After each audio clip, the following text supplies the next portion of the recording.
छात्राः कल्याणमस्तु।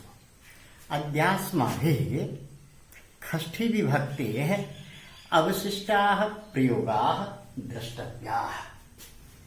दूरान्तिकार्थैः षष्ठ्यन्तरस्याम्। दूरान्तिकार्थैः, दूर, अंतिक, दूर यानी कुछ दूर, निकट, अंतिक, निकट, एतैर्योगे षष्ठी।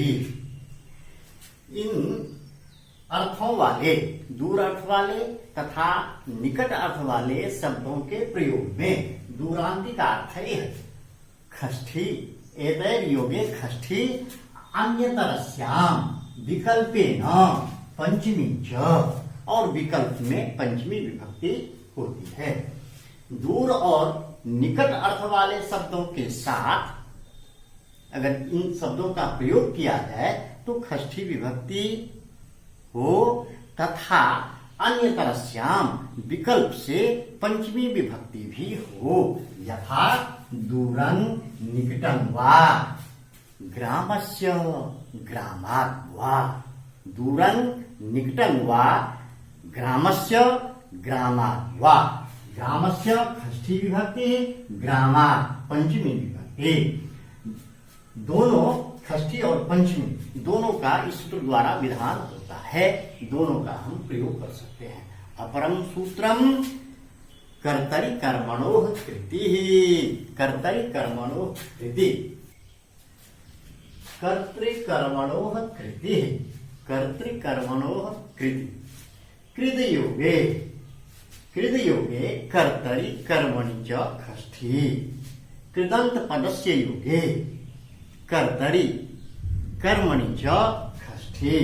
कृदंत पद के योग में षष्ठी हो और कहाँ हो तो कर्ता में हो। कर्तरि, कर्तरि कर्मणि च, और कर्म में भी। अगर वाक्य में कृदंत पद का प्रयोग हुआ हो तो कर्ता में षष्ठी विभक्ति का प्रयोग करें। वाक्य में कृदंत पद का योग हो तो कर्म में षष्ठी विभक्ति का प्रयोग कर सकते हैं। यथा कृष्णस्य कृति, कृष्णस्य कृति। अस्मिन् वाक्ये कृ धातुना अत्यन् प्रत्यये कृते कृतिः पदस्य निष्पत्तिः भवति। कृ धातोः कर्ता कृष्णः अस्ति, यो अनुक्तः अस्ति, अतएव कृष्णस्य, कृष्णपदे षष्ठी विभक्तिः। कर्तरि षष्ठी कृष्णस्य। कर्मणि जगतः कर्ता कृष्णः, जगतः कर्ता कृष्णः। अस्मिन् वाक्ये कर्ता कृष्णः किन्तु कृ धातोः कर्म जगत, जगतः अस्ति, अतएव जगत पदे, जगत शब्दे षष्ठी विभक्ति भूत्वा जगतः, जगतः षष्ठी। कृतयोगे कर्तरि कर्मणि च षष्ठी। कर्तरि कृष्णस्य कर्मणि जगतः, कर्तरि कृष्णस्य कर्मणि जगतः। कृदंत पद योगे कृतिः, कर्ता, कृत, कर्तरि कर्मणोः कृतिः। अस्मिन् सूत्रे कृति पदस्य प्रयोगः कथं भवति? इस सूत्र में कृति पद क्यों कहा? कर्तृ कर्मणोः कृति, कृति पद का प्रयोग अलग से क्यों किया गया? यदि कृति पदस्य प्रयोगः न भवति तदा तद्धिते स्थले ही षष्ठी स्यात्। अगर सूत्र में कृति पद न किया जाता तो कृदंत के अलावा तद्धितांत पद के योग में भी षष्ठी विभक्ति का विधान हो जाता है। इसे रोकने के लिए कृति पद का प्रयोग किया गया है। यथा कृतपूर्वी कटम, कृतपूर्वी कटम।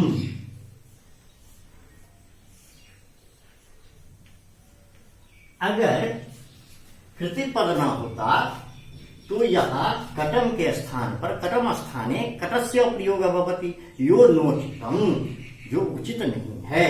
कृतपूर्वी कटम, कृ धातु के साथ तद्धित प्रत्यय इनि लग करके कृत पद का निर्माण यहाँ किया गया है। कृत पूर्वी समस्त पदमस्ते, कृतम पूर्वम, पहले किया, पहले कोई अन्य काम किया, उसके बाद कटम इसका निर्माण हुआ। कृत पूर्वी कटम। प्राप्त, उभय प्राप्त कर्मणि, उभय प्राप्त कर्तरि कर्मणि द्वावपि अवस्थायां केवलं तु कर्मणि षष्ठी विभक्ति भवति। यदि कर्ता में, कृदंत के योग में कर्ता में भी षष्ठी विभक्ति का विधान हो और कर्म में भी षष्ठी विभक्ति का विधान हो, ऐसा कोई वाक्य हो, वहां दोनों स्थिति उत्पन्न हो रही हो, तब वहां क्या करें? कर्ता में षष्ठी का विधान करें या कर्म में करें? तब यह सूत्र कहता है उभय प्राप्त कर्मणि।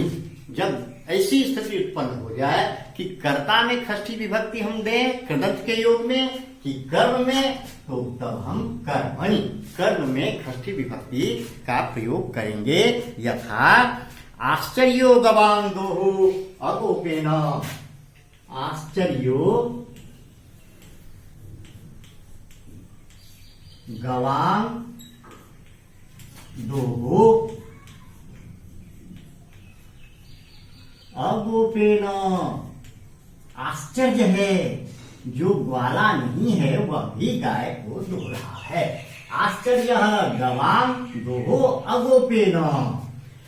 अस्मिन् वाक्ये कर्ता अगोपः अस्ति, यो अलुप्तः अस्ति, अप्रधानः अस्ति। अतएव तत्र कर्मणि तृतीया सूत्रेण अगोपेन, किन्तु गवां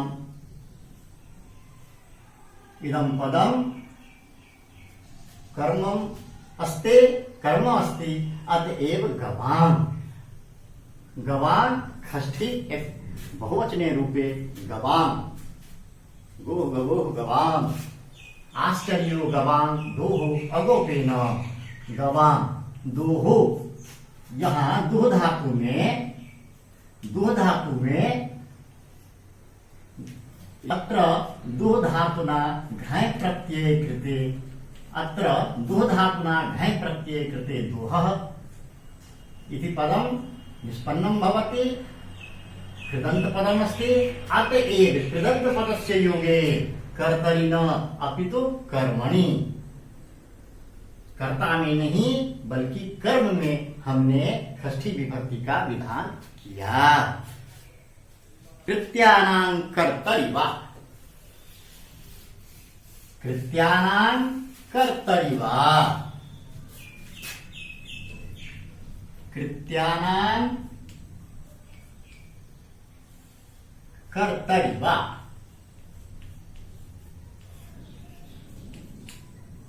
कर्तरि वा, कृत्यानां, कृत प्रत्ययानां, कृत्य प्रत्ययानां प्रयोगे कर्तरि। कृत्य प्रत्यय का प्रयोग होने पर कर्ता में षष्ठी हो, षष्ठी।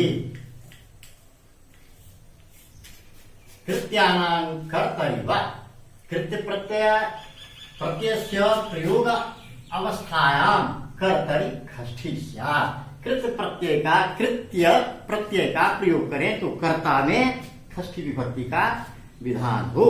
यथा मया मम वा सेव्यो हरिः, मया मम वा सेव्यो, सेव्यो हरिः, मया मम वा सेव्यो हरिः।